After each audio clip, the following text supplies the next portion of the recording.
আশা করি তোমরা সবাই ভালো আছো, আমিও ভালো আছি ঠাকুরের আশীর্বাদে। আমি আজকে তোমাদের সাথে রবিবারের স্পেশাল মাংস কষা করব, একদম জল ছাড়া। তার জন্য দেখো আমি আলুটাকে গ্যাস কমিয়ে খুব সুন্দর করে আলুটাকে ভেজে নিয়েছি, যাতে আর্ধেকের বেশি সেদ্ধ হয়ে যায়। এবার আমি আলুটাকে তুলে নেব।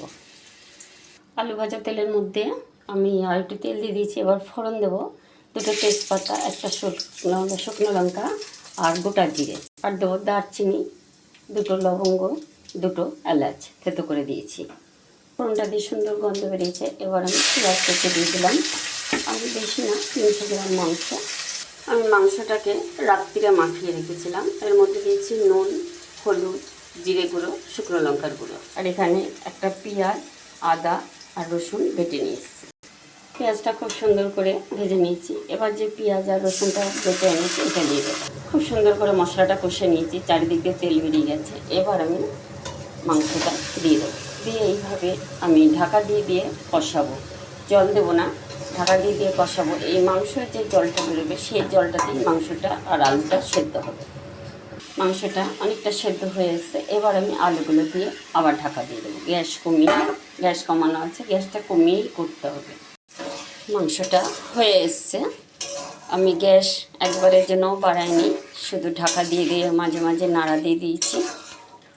আমি এবার একটু গরম মশলা দিয়ে আর মিনিট 2 ফোটাবো, কষাবো। কষিয়ে তারপর আমি নামিয়ে দেবো।